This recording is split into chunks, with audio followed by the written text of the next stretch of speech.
Iya Bu, maaf Ibu panggil saya. Iya Natal, silakan masuk. Ya silakan dilanjut. Terima kasih Bu, maaf kalau boleh tahu ada apa lagi panggil saya?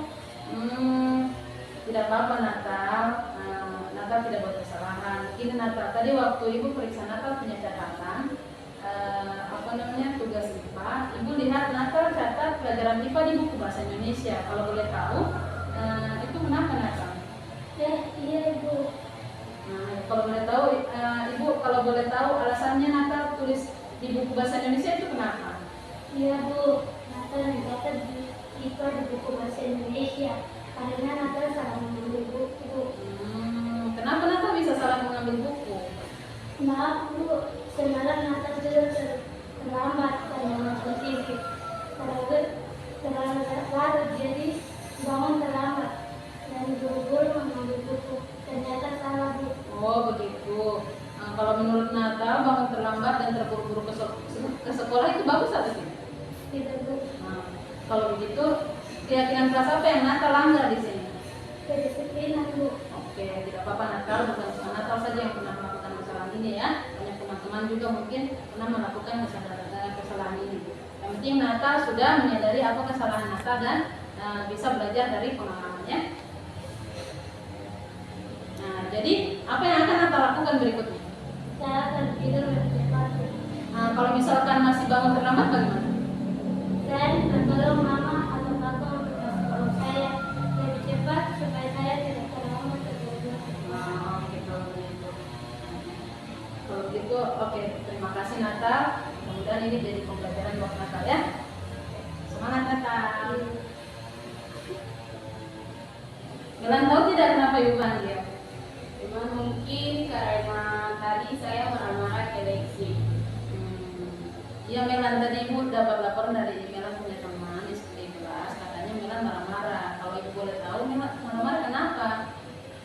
Iya Bu, Melan kesal karena Lexi selalu minta Melan mencatat pelajaran yang terlambat bukan cuma 1 kali, 2 kali Bu, tapi berkali-kali. Jadi Melan jengkel Bu karena capek. Melan marah-marah sambil mendorong meja. Oh begitu, wajar sih sebenarnya kalau Melan marah ya. Kalau Melan marah karena kejadian itu. Jadi Melan, Ibu tidak marah kalau Melan bertindak seperti itu karena itu hal yang wajar karena Melan capek, makanya Melan bertindak seperti itu. Mungkin kalau terjadi sama teman-teman Melan juga mereka akan berbuat seperti itu. Tapi Ibu bersyukur karena Melan tidak bertindak sejauh ya, maksudnya lebih jauh seperti mungkin Melan memaki Lexi atau memukul Lexi gitu ya. Iya. Nah, menurut Melan tindakan Melan dengan keyakinan sudah sesuai kan tidak dengan keyakinan kelas? Tidak Bu. Kira-kira keyakinan kelas apa yang Melan sudah langgar? Saling menghormati dan menghargai. Betul sekali Melan, saling menghargai teman itu penting ya. Jadi menurut Melan apa yang harus Melan lakukan sekarang? Melan harus sabar, bicara baik-baik ke Lexi. Nanti saya juga minta maaf ke Lexi. Bu, kalau misalkan Lexi suruh saya mencatat tugas atau lengkapi catatan, saya akan lapor ke guru.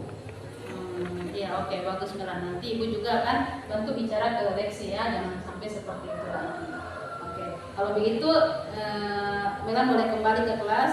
Silakan Melan kembali ke kelas. Terima kasih Bu.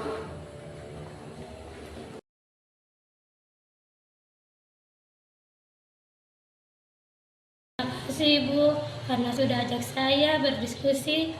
Dengan berdiskusi saya menjadi sadar kalau saya harus lebih disiplin waktu, jadi saya tidak terburu-buru ke sekolah. Saya senang bisa berdiskusi dengan Ibu Guru. Saya jadi lega dan tidak akan merasa kesal lagi karena Lexi yang selalu minta dicatatkan pelajarannya. Terima kasih Bu Guru. Assalamualaikum warahmatullahi wabarakatuh. Selamat sore dan salam sejahtera untuk kita semua.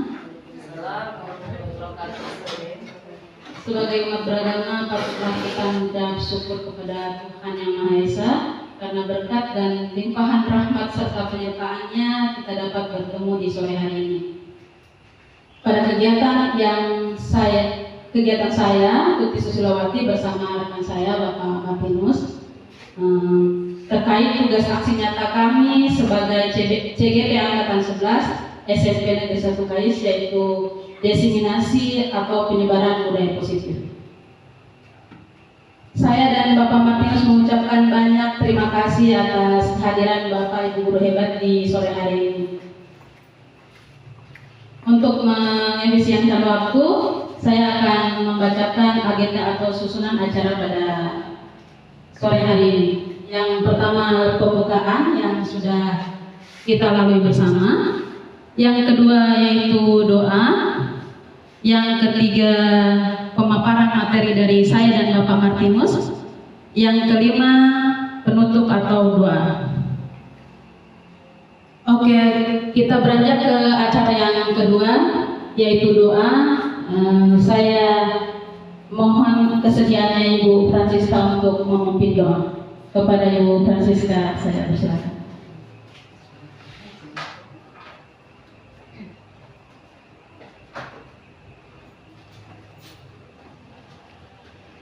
Iya Bapak Ibu guru, sebelum kita melakukan kegiatan ini, kita akan satu dalam doa. Izinkan saya akan berdoa secara Kristen Protestan dan Bapak Ibu guru yang beragama Muslim di samping saya. Mari kita berdoa. Segala pujian, syukur, hormat kami kembalikan kepada Engkau, ya Bapa kami dalam kerajaan surga. Segala kasih diberikan penyertaan Tuhan dalam kehidupan kami. Kami masih ada hingga saat ini, masih sehat, kuat, karena Tuhan masih ada bersama-sama dengan kami. Di saat sore hari ini Tuhan, kami akan melakukan kegiatan. Untuk itu biarlah kegiatan ini dari awal pertengahan hingga berakhirnya berjalan dalam segala baik. Berkatilah kedua Bapak Ibu guru yang akan melakukan kegiatan di sore hari ini, agar semuanya diberikan hikmah dan juga kebijaksanaan dalam melakukan kegiatan ini. Terima kasih Tuhan Yesus. Kami akan mengikuti kegiatan ini dari awal sampai berakhirnya oleh nama pertolongan Tuhan. Haleluya. Amin.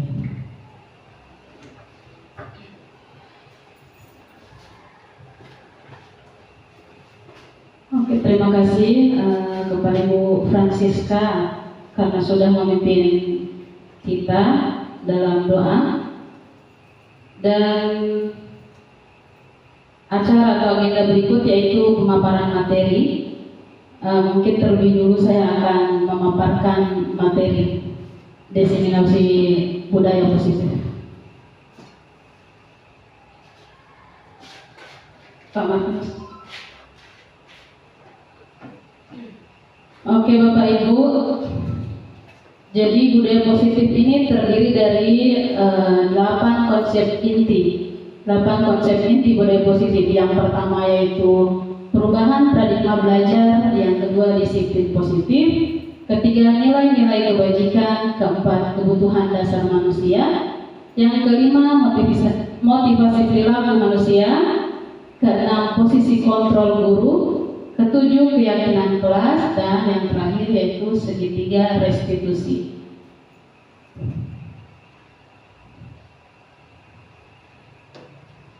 Kita akan membahas yang pertama yaitu perubahan paradigma belajar. Perubahan paradigma baru ini merupakan pembelajaran yang dirancang berdasarkan prinsip pembelajaran dan berdiferensiasi. Murid akan belajar sesuai dengan kebutuhan dari setiap tahap perkembangannya untuk menjadi manusia yang bisa meraih keselamatan dan kebahagiaan yang setinggi-tingginya di masa depan nanti. Nah, di sini ada miskonsepsi tentang teori kontrol. Di situ ada terlihat gambar, Bapak Martinus sebelumnya. Terlihat gambar. Mungkin Bapak Ibu bisa mengabaikan keterangan dari gambar. Kalau Bapak Ibu melihat gambar itu kira-kira apa yang ada di benak Bapak Ibu tentang gambar tersebut?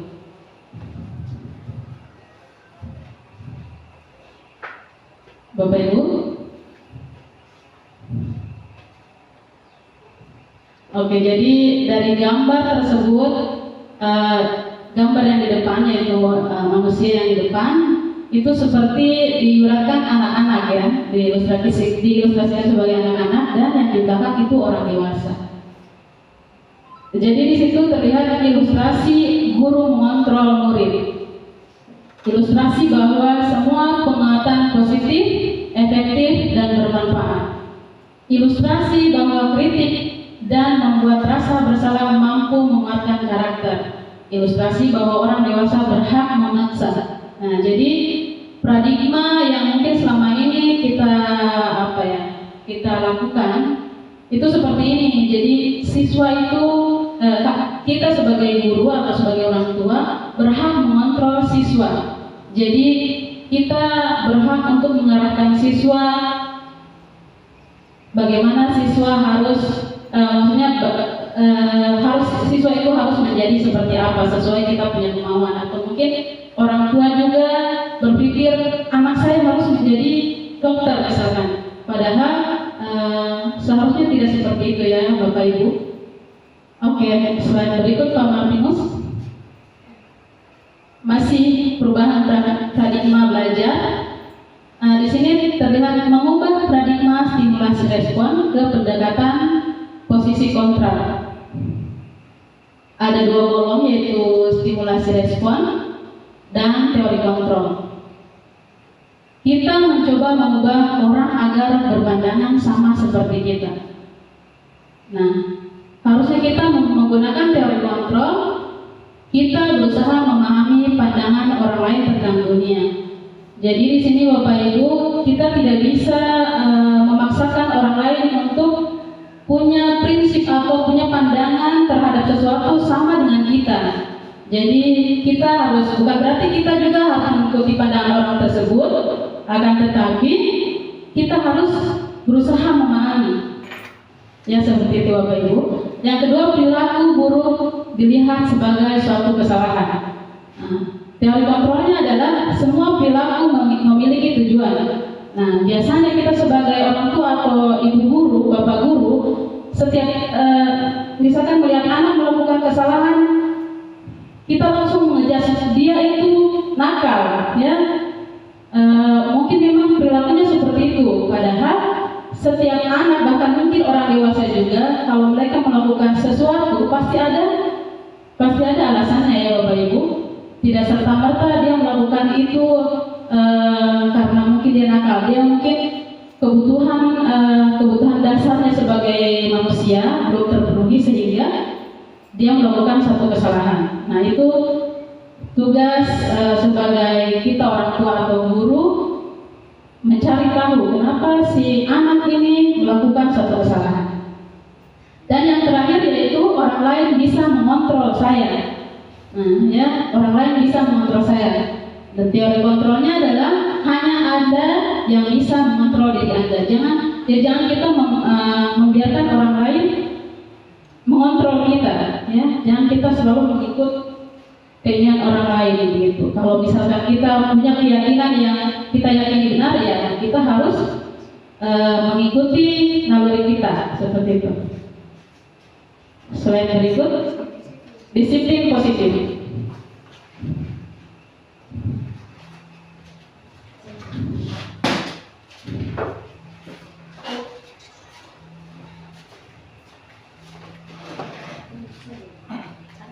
Pak Martinus.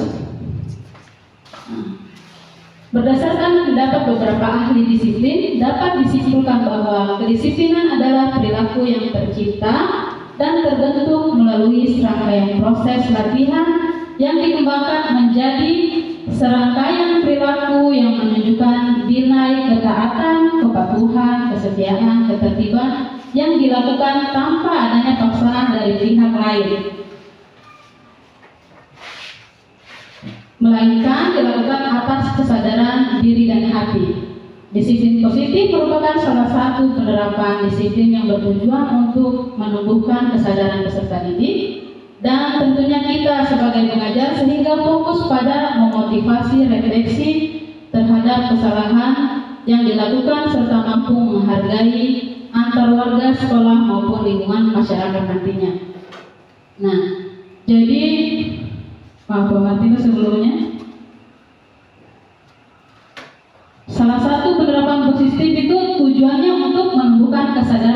peserta didik. Sehingga fokus kita sebagai pengajar, kita hanya fokus untuk memotivasi siswa tersebut dan merefleksi terhadap kesalahan yang dia lakukan. Nah, jadi kita patutlah kita selalu memotivasi siswa dan merefleksi. Artinya kita mencari tahu, membiarkan siswa itu mencari tahu kenapa dia berbuat salah dan kira-kira apa yang kesalahan apa yang sudah dia lakukan, seperti itu ya Bapak Ibu, serta mampu menghargai antar warga sekolah maupun di lingkungan masyarakatnya nanti.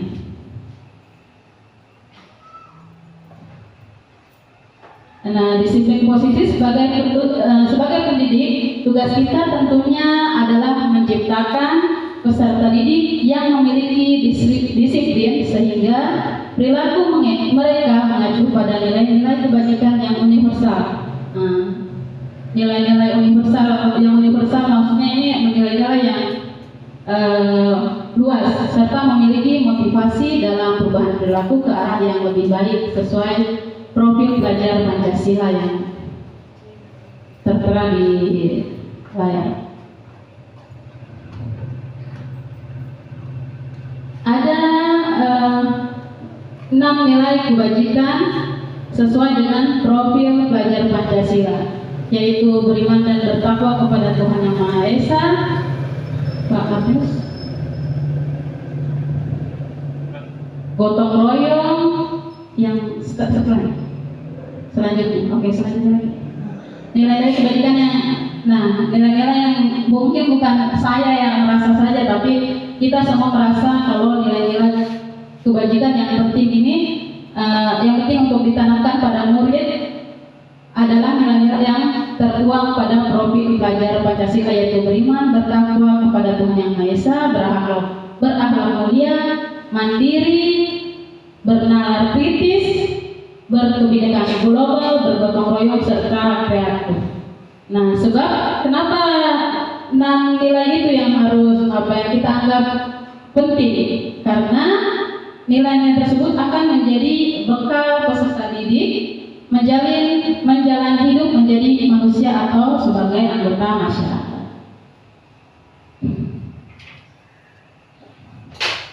Nah, yang berikut yaitu yang keempat ya.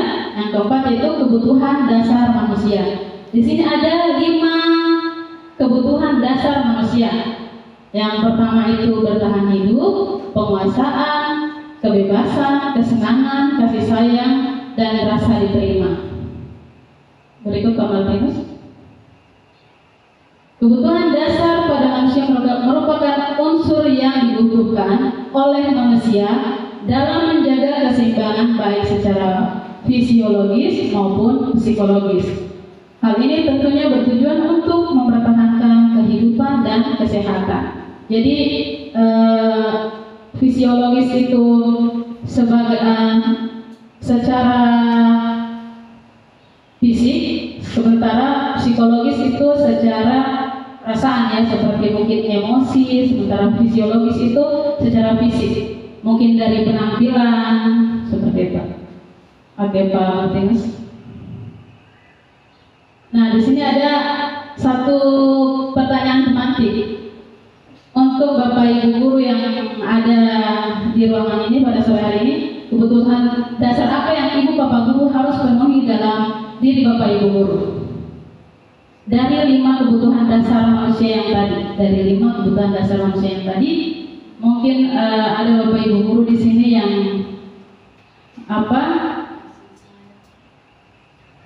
kebutuhan dasarnya yang harus dipenuhi dari 5 kebutuhan dasar yang tadi. Kasih sayang dan rasa diterima. Oke, dari Bapak Firmianus, kasih sayang dan rasa diterima. Kenapa Bapak kurang kasih sayang?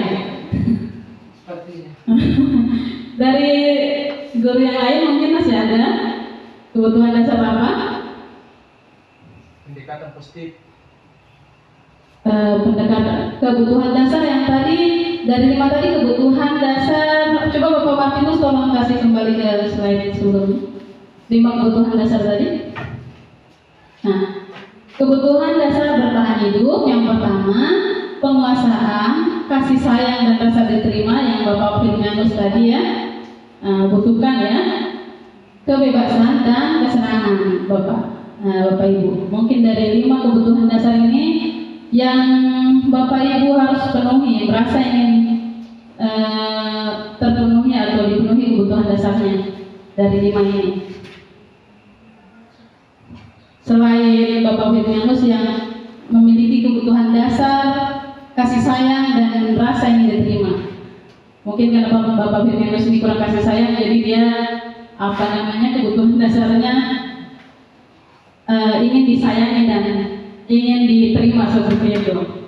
Mungkin ada Bapak Ibu guru yang lain yang memiliki kebutuhan dasar yang sama atau mungkin berbeda. Kebebasan. Oke. Ibu Francisca dengan Ibu siapa tadi? Ibu Ira.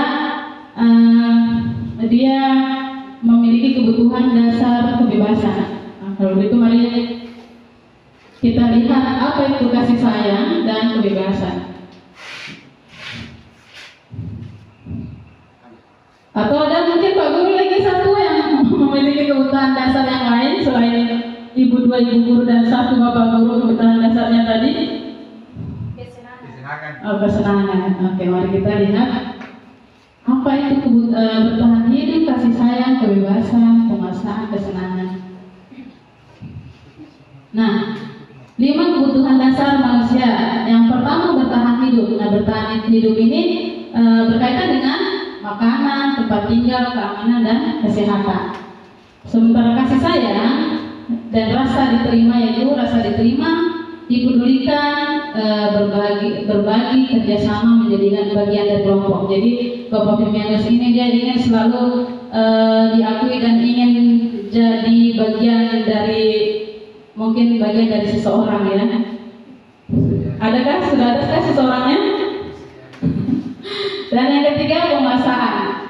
Nah, penguasaan ini di dalamnya itu harga diri, memimpin, berprestasi, keinginan untuk dianggap dan ingin didengar. Jadi ini yang punya jiwa-jiwa pemimpin ya. Nah, ini biasanya kepala sekolah harusnya punya jiwa-jiwa seperti ini, Pak. Kalau seseorang sudah memiliki sudah berprestasi dan dia memimpin, otomatis dia kebutuhan dasarnya yaitu penguasaan. Dan yang berikut kebebasan. Seperti ya Bapak siapa tadi? Pak Guru siapa namanya? Pak Andi. Pak Andi dengan Ibu? Oh, Ibu Delima. Jadi kebutuhan dasarnya kebebasan.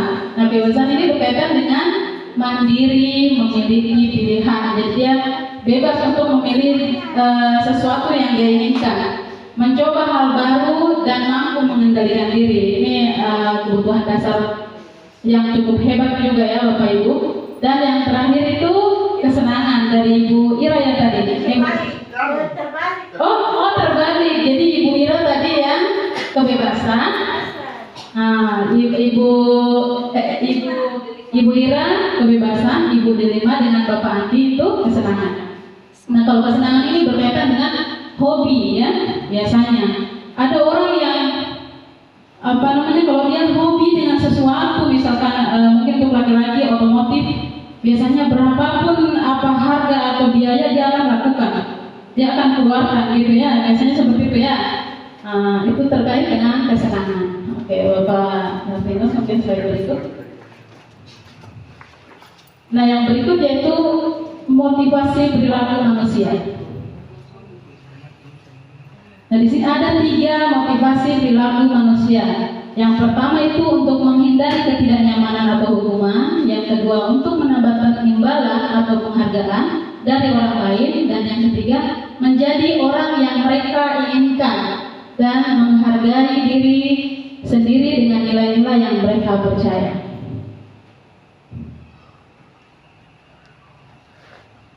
Nah, biasanya yang orang yang dengan motivasi perilaku yang pertama tadi ya, untuk menghindari hukuman atau ketidaknyamanan, biasanya dia akan bertanya pada diri apa yang akan terjadi apabila saya tidak melakukannya. Dan sebenarnya mereka sedang menghindari, jadi setiap timbul pertanyaan dalam benaknya, sebenarnya dia sedang menghindari permasalahan yang mungkin muncul dan berpengaruh pada mereka secara fisik atau psikologis, maupun tidak terpenuhinya kebutuhan mereka bila mereka tidak melakukan tindakan tersebut. Dan yang kedua yaitu orang dengan motivasi ini akan bertanya apa yang akan saya dapatkan apabila saya melakukannya. Jadi dia selalu menanyakan sesuatu, kalau dia mau melakukan sesuatu apakah menguntungkan bagi dia atau tidak. Seperti itu ya, yang biasanya orang yang punya motivasi dengan mengharapkan imbalan atau penghargaan biasanya seperti itu. Mereka melakukan sebuah tindakan untuk mendapatkan pujian dari orang lain yang menurut mereka penting dan mereka letakkan dalam dunia berkualitas mereka. Nah, mereka juga melakukan sesuatu untuk mendapatkan hadiah atau pengakuan dan imbalan. Nah, jadi orang yang motivasi seperti ini, kalau dia sudah mendapatkan penghargaan, itu sudah merasa dirinya berkualitas gitu ya, entah mungkin dalam pendidikan seperti itu. Oke, motivasi yang ketiga, motivasi perilaku yang ketiga yaitu orang dengan motivasi ini kan bertanya akan menjadi orang yang seperti apa apabila saya melakukannya. Mereka melakukan sesuatu karena nilai-nilai yang mereka yakini dan hargai, dan mereka melakukan karena mereka ingin menjadi orang yang melakukan nilai-nilai yang mereka yakini tersebut. Ini adalah motivasi yang membuat seseorang memiliki disiplin positif karena perilakunya bersifat internal ya, dari dirinya sendiri. Jadi orang yang seperti ini dia akan dia punya pikiran dia akan melakukan sesuatu sesuai dengan nilai yang dia yakini. Kalau dia merasa nilai itu baik, dia tidak peduli menurut orang lain itu seperti apa. Seperti itu. Nah, ini ada pertanyaan lagi. Apakah Bapak Ibu guru pernah melakukan atau mengalami 3 motivasi tersebut, motivasi perilaku tersebut, dari 3 motivasi perilaku?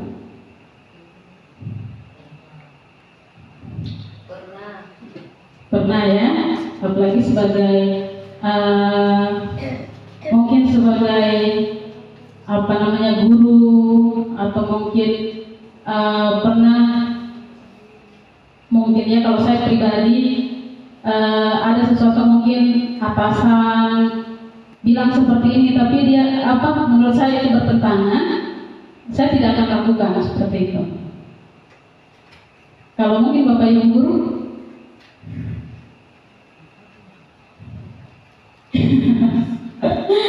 Oke. Yang berikut Pak Martinus. Oh, sepertinya ini sudah bagian dari Pak Martinus ya. Selamat sore Bapak Ibu guru yang hebat.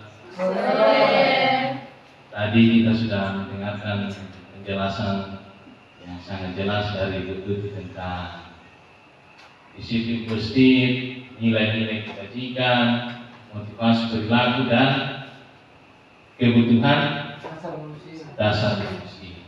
Namun sebelum kita lanjut pada materi yang berikut tentang posisi kontrol guru, kita akan bermain sedikit ya. Karena saya guru bahasa Indonesia, jadi kita harus sambung-sambung kata saja. Sambung-sambung kata. Berdasarkan kebutuhan kita yang tadi, ada yang kebutuhan kasih sayang, ada yang kebebasan, ya, kesenangan. Ya, kita akan awali dua orang akan tunjuk. Orang yang pertama akan melanjutkan kata dari jika saya, dan orang yang kedua akan melanjutkan kata maka saya. Ya, paham Bapak Ibu? Ya. Ya, tapi berdasarkan dengan kebutuhan hidup tadi ya. Iya. Oke, yang pertama satu Pak Andi dengan Ibu Delima. Ibu Delima. Oh iya. Jika saya berdasarkan kesenangannya. Jadi pilih di antara 5 itu, pilih di antara 1. Iya. Jika saya memilih yang saya Jadi malah. Maka saya akan Iya. apa begitu. Jadi dulunya lanjut. Dulu. Oke. Jika pakai tenang. Dia buka perasaanmu. Oke, silakan Sani. Jika saya Memiliki kesenangan. Jika saya memiliki kesenangan, Maka saya suka dengan kesenangan.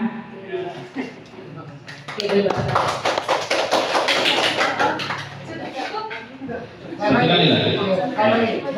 Waktunya itu dengan Ibu Cika ya. Oh, Firly dengan Ibu Cika. Jika saya dan dilanjutin Ibu Cika maka saya. Iya. Ada. Kalau manusia susah. Jika saya kasih dan sayang, Maka saya akan bahagia. Ya.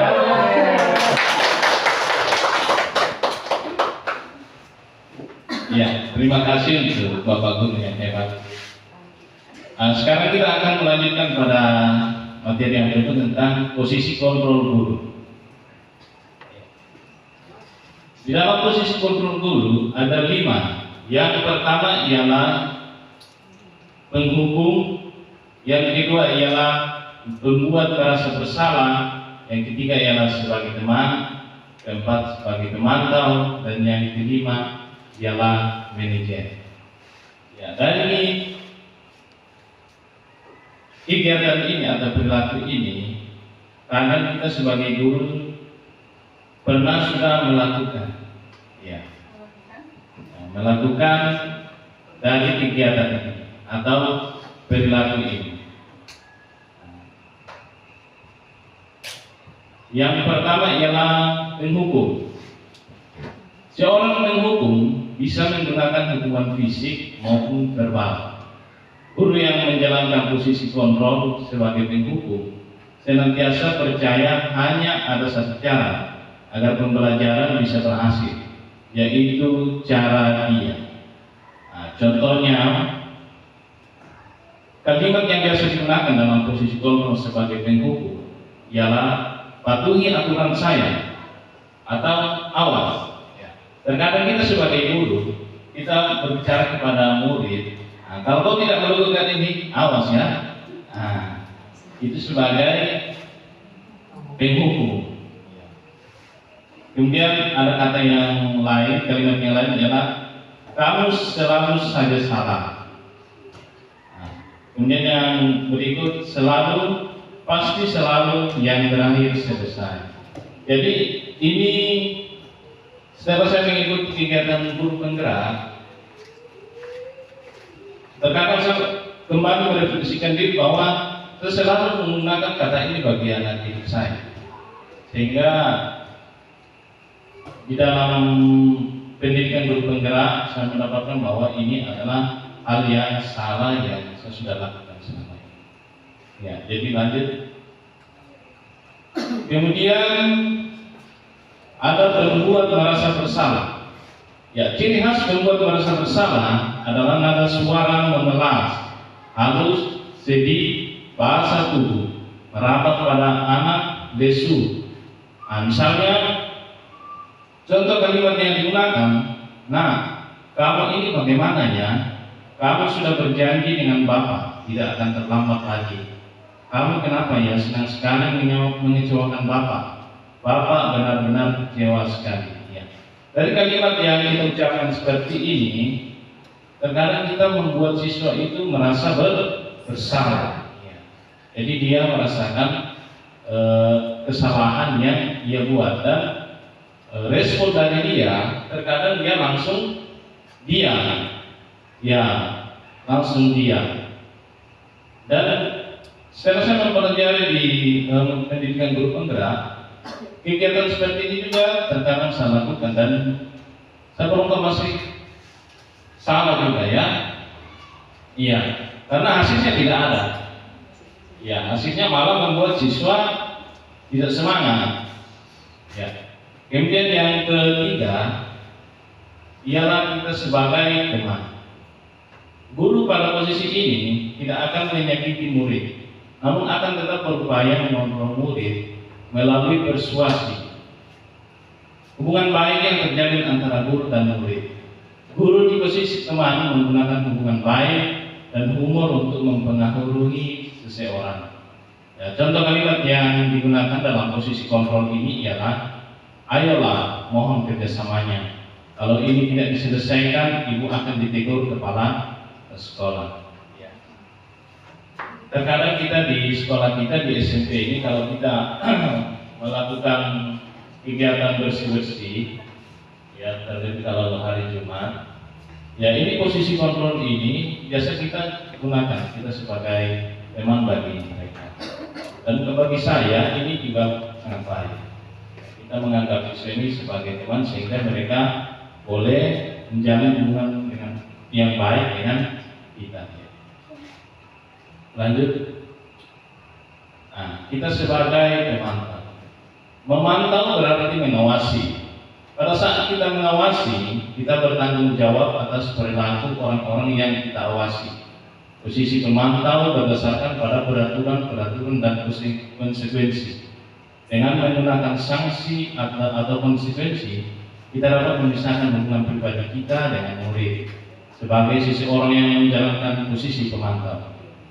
Pertanyaan yang diajukan seorang pemantau ialah peraturannya apa yang telah kamu lakukan, dan sanksi apa, sanksi atau konsekuensinya apa. Ya. Lanjut, sebagai manajer.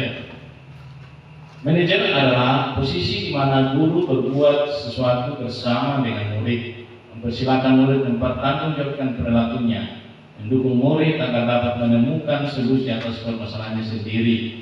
Seorang manajer telah memiliki keterampilan di posisi teman maupun pemantau, dan dengan demikian bisa jadi di waktu-waktu tertentu kembali pada kedua posisi tersebut bila diperlukan.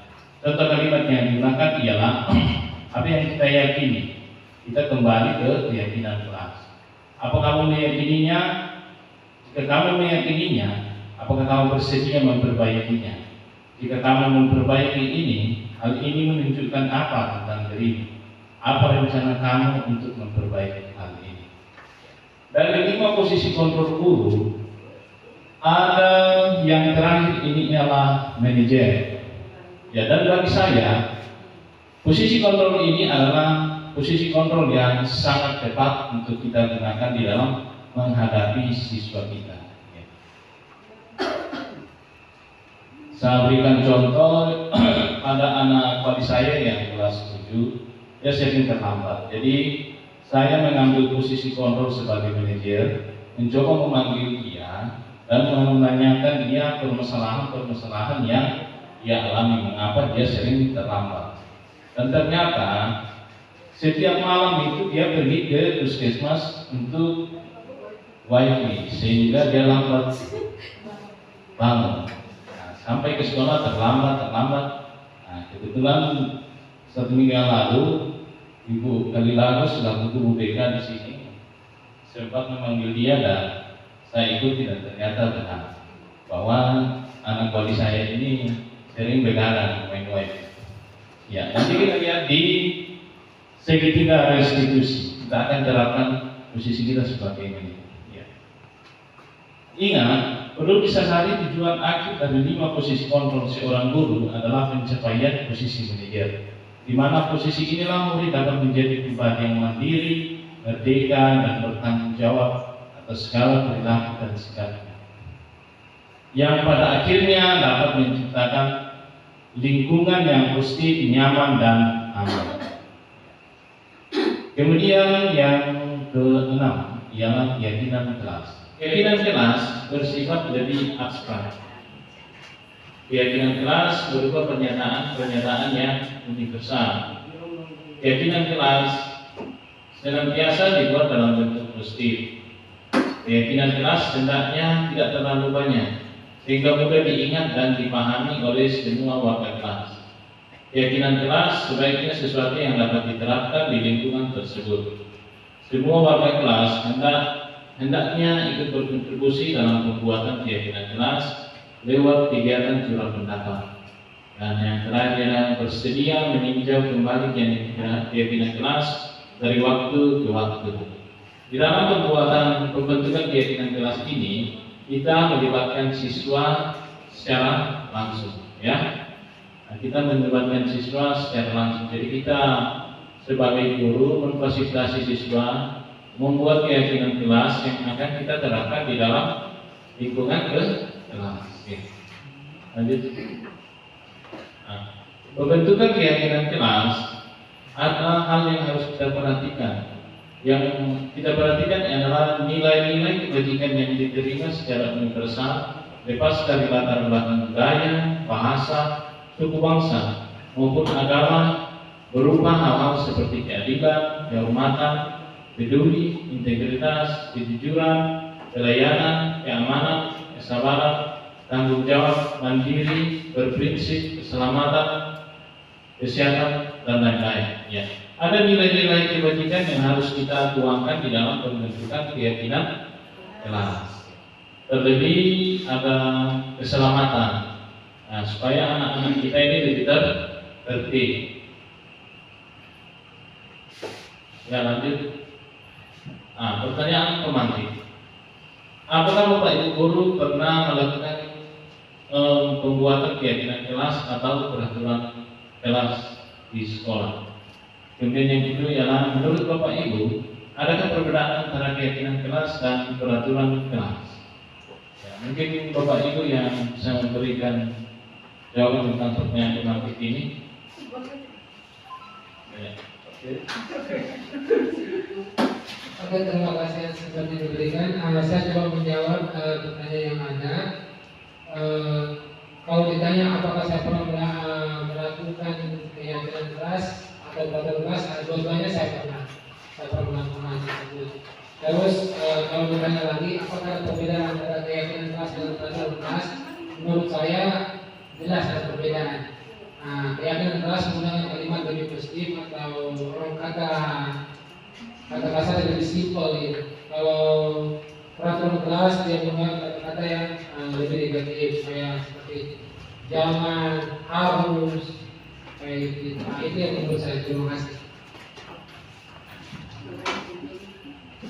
Ya, sangat tepat sekali yang disampaikan oleh Pak Turmianus bahwa keyakinan kelas dan peraturan kelas itu berbeda.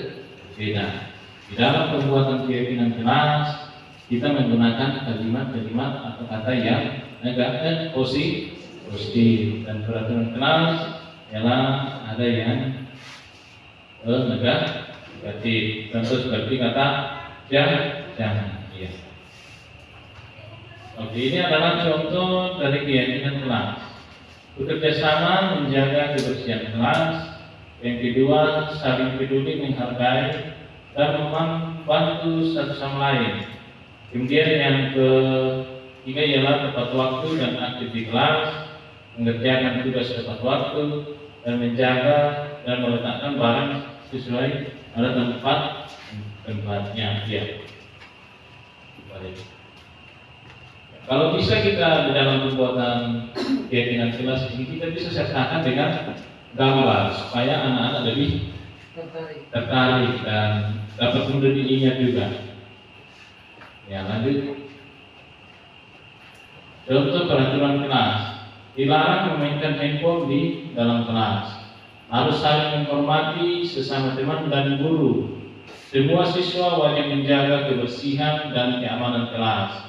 Dilarang mengambil benda atau barang milik orang lain tanpa izin. Ini adalah peraturan kelas. Lanjut. Ya, sekarang kita masuk pada teori yang berikut tentang segitiga restitusi. Ya, di dalam segitiga restitusi ini ada 3 hal yang akan kita lakukan di dalam menuntut anak untuk bisa berubah. Yang pertama ialah menstabilkan identitas. Yang kedua ialah validasi tindakan. Yang ketiga ialah menanyakan keyakinan. Yang pertama, menstabilkan identitas.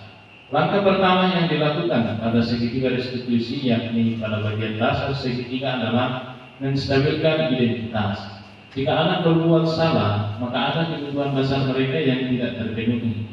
Bagian dasar segitiga restitusi memiliki tujuan untuk merubah orang yang gagal adalah berbuat kesalahan menjadi orang yang sukses. Kita harus mampu meyakinkan mereka dengan mengatakan kalimat seperti tidak ada manusia yang sempurna, dan juga melakukan kesalahan seperti itu. Ya. Hal yang pertama kita lakukan ketika kita memanggil siswa yang mengalami masalah, kita bisa menanyakan dengan kalimat tidak ada manusia yang sempurna. Kalau kita bisa mengatakan tidak ada manusia yang sempurna, dan juga melakukan kesalahan-kesalahan seperti itu, supaya anak-anak ini mau berbagi tentang permasalahan apa yang mereka hadapi atau alami. Ya. Kemudian yang kedua adalah mengvalidasi tindakan. Langkah kedua adalah mengvalidasi tindakan yang salah. Konsep langkah kedua adalah kita harus memahami kebutuhan dasar yang mendasari tindakan anak berbuat kesalahan. Menurut teori kontrol, semua tindakan manusia, baik atau buruk, pasti memiliki maksud atau tujuan tertentu. Ketika kita menolak anak yang berbuat salah, dia akan tetap dalam masalah. Yang diperlukan adalah kita memahami alasan melakukan hal tersebut, sehingga anak merasa dipahami. Contoh kalimat yang biasa saya gunakan ialah, jadi seperti itu masalahnya. Kalau begitu, wajarlah kami bertindak demikian. Jadi kita sebagai guru atau posisikan diri di sini sebagai manajer, kita bisa menyampaikan masalah. Setelah siswa mengutarakan masalahnya, jadi kita seolah-olah mengatakan bahwa kita mengerti dia, ya, dengan mengatakan ya wajarlah kamu bertindak demikian. Iya, itu validasi. Dia yang ketiga akan menanyakan keyakinan. Langkah ketiga yaitu menanyakan keyakinan. Dari kontrol menanyakan keyakinan. Dari kontrol menyatakan bahwa kita pada dasarnya termotivasi secara internal. Ketika langkah 1 dan 2 sukses dilakukan, maka anak akan siap untuk dihubungkan dengan nilai-nilai yang dia percaya dan berpindah menjadi orang yang dia inginkan. Penting menanyakan ke anak tentang kehidupan ke depan yang diinginkan. Ketika mereka sudah menemukan gambaran masa depannya, guru dapat membantu mereka untuk fokus pada gambarannya. Contoh kalimat yang biasa digunakan ialah, menurut kamu keyakinan kelas mana yang kamu langgar? Lalu apa yang akan atau harus kamu lakukan ke depannya? Ya, setelah langkah pertama, langkah kedua kita sudah sukses lakukan, kita bisa menanyakan keyakinan yang sudah kita sepakati bersama. Contoh tadi siswa saya yang sering terlambat, kita boleh tanyakan keyakinan kelas yang sudah kita sepakati bersama ialah datang tepat waktu, sehingga kedepannya anak ini boleh datang tepat waktu untuk datang belajar di sekolah. Ini adalah contoh segitiga restitusi yang sudah diterapkan oleh Ibu Tuti terhadap anak didik kita.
ini adalah contoh penerapan segitiga diskusi yang dilakukan oleh Deputi dan pada nanti ini Nata yang melanggar kedisiplinan ya.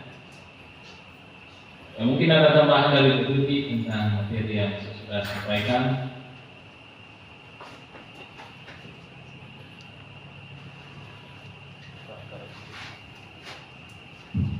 Oke, terima kasih Pak Martinus atas pemaparan materinya tadi. Sedikit membahas tentang segitiga restitusi yang sudah saya lakukan. Seperti yang terlihat di video mungkin agak kurang jelas ya. Jadi saya memiliki siswa yang namanya Natalia. Nah, si Natalia ini pada satu hari dia melakukan kesalahan membawa buku catatan. Membawa buku catatan. Saya mengetahui hal itu pada saat saya memeriksa catatan IPA. Setelah saya lihat, ternyata dia mencatat bukan di buku IPA, tapi dia mencatat mata pelajaran atau tugas IPA di buku bahasa Indonesia. Nah, saya melakukan tindakan segitiga restitusi, menanyakan kepada Natalia kenapa dia mencatat di buku yang tidak seharusnya. Ternyata Natalia ini bertindak seperti itu karena katanya dia terlambat bangun sehingga dia terburu-buru untuk mengambil buku catatan. Jadi dia mengambil buku catatan yang salah. Saya juga bertanya kenapa dia bisa terlambat bangun ke sekolah, bangun tidur sehingga terlambat ke sekolah juga dan terburu-buru. Menurut Natalia, dia itu terlalu lama menonton televisi sehingga dia tidur telat dan terlambat bangun. Dan saya juga menanyakan keyakinan kelas apa yang sudah dia langgar, dan dia menjawab dia melanggar keyakinan kelas tentang kedisiplinan. Lalu saya menanyakan tindakan apa yang harus dia lakukan berikutnya. Kalau misalkan dia bilang begini, dia akan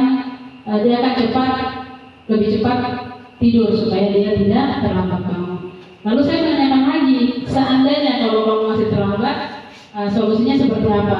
Dia mengatakan dia akan meminta tolong ibu atau kakaknya katanya untuk membangunkan dia lebih cepat sehingga dia bangun lebih cepat dan tidak terlambat lagi ke sekolah dan tidak melakukan lagi kesalahan seperti itu.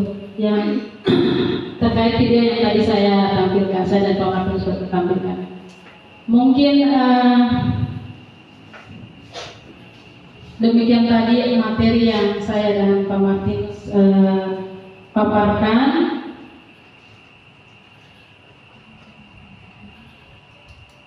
Semoga bisa bermanfaat bagi Bapak Ibu guru dan saya dan Pak Martinus juga, sehingga kita mampu bergerak dan menggerakkan rekan sejawat yang lain dan juga mungkin menggerakkan siswa-siswa kita di sekolah. Mungkin ada, sebelum saya mengakhiri, ada pantun ya. Karena tadi harusnya diawali dengan pantun, tapi karena saya sudah lupa ya, jadi mungkin di akhir saya akan membacakan sebuah pantun untuk sekalian menutup presentasi saya. Bunga mawar, bunga serasi, warnanya cerah, tiada duanya. Cukup sekian, terima kasih. Semoga tidak ada yang bertanya. Oke. Saya lagi mungkin demikian tadi presentasi dari saya. Pak Martinus ada tambahan? Oke. Karena tadi kita awali dengan doa juga, maka saya akan menutup dengan doa juga. Mungkin saya minta kesediaannya Ibu Sartini untuk memimpin doa penutup.